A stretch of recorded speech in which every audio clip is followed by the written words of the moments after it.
Inilah yang diamalkan oleh salah seorang yang dicatat dalam tinta emas, Khalifah Umar bin Abdul Aziz, seorang tabi'in yang mampu menembus sebuah kemampuan materi dan mampu menembus kemampuan rohani yang begitu sangat tinggi. Seorang khalifah yang mampu menempati khalifah yang kelima, cucu dari Umar bin Al-Khattab, satu kakek dengan kakek keenam dengan Rasulullah, Abdul Manaf.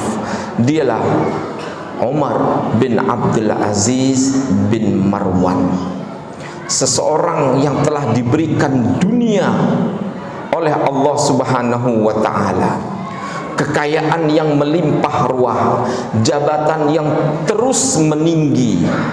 Namun lihat, ketika dunia berada di tangannya, ketika dia mendapatkan jabatan tertinggi yaitu khalifah, Amirul Mukminin, yang dia lakukan adalah mengeluarkan apa yang dia punya, kekayaan yang dia miliki berupa materi, berjanji sehidup semati dengan sang istri untuk mengabdi kepada Allah, untuk menggapai sebuah cita-cita yang paling tertinggi yang selalu kita doakan secara bersama. Ya Allah, masukkanlah aku ke dalam syurgamu.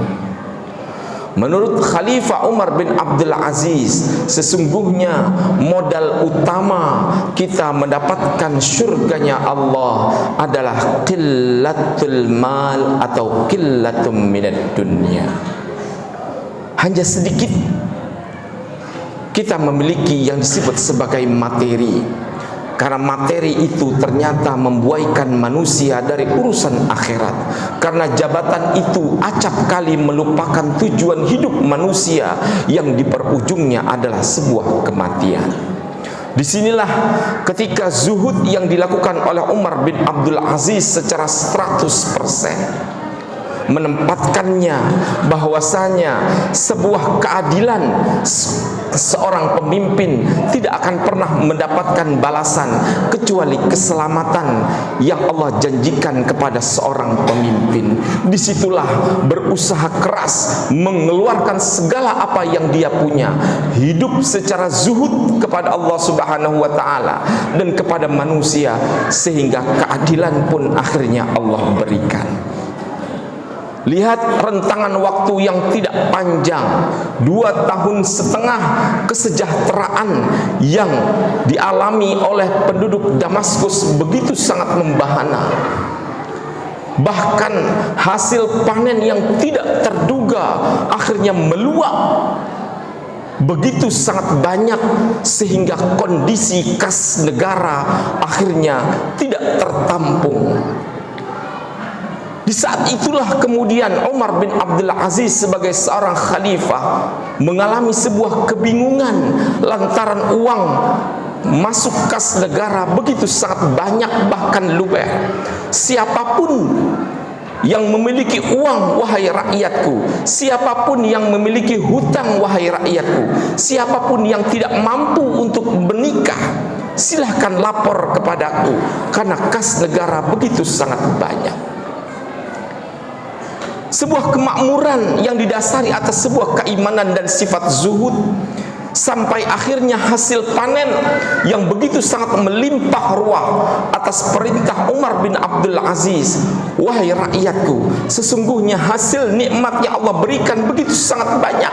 Sisihkanlah sebagian dari hasil panenmu, buanglah itu ke dalam padang Sahara sehingga bisa dinikmati oleh burung-burung.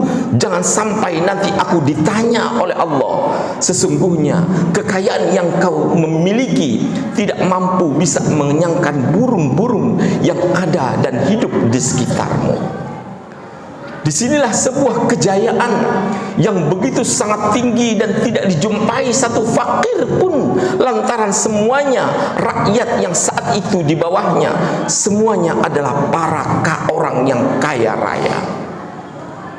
Lihat kepada sebuah keadilan, lihat kepada sebuah sifat zuhud yang ditunjukkan oleh Umar bin Abdul Aziz ketika ajalnya menjemput akibat sebuah racun yang ditaruh oleh pembantunya atas perintah para pangeran-pangeran lantaran kedengkian dan hasad dan iri yang membuat Umar bin Abdul Aziz akhirnya jatuh tersungkur akibat racun yang diberikan oleh pembantunya, sehingga diketahui diambil pembantunya. Seraya berkata kepadanya dan bertanya, "Kenapa engkau letakkan racun di atas minuman yang aku minum? Wahai khalifah, sungguh aku diberikan sebuah ganjaran 1000 dinar, bahkan aku akan dijadikan sebagai budak yang merdeka, perintah dari para bawahanmu." Lihat kepada sebuah sifat zuhud yang dimiliki oleh Umar bin Abdul Aziz. Tidak lagi dia membalas dengan pembunuhan, tidak lagi dia menghukum, tapi apa yang keluar dari mulutnya, "Wahai budak, 1000 dinar yang engkau diberikan oleh bawahanku, silakan masukkan kepada kas negara, karena itu adalah perbuatan dosa. Wahai budak, sesungguhnya mulai saat ini engkau aku bebaskan dan engkau menjadi manusia yang merdeka."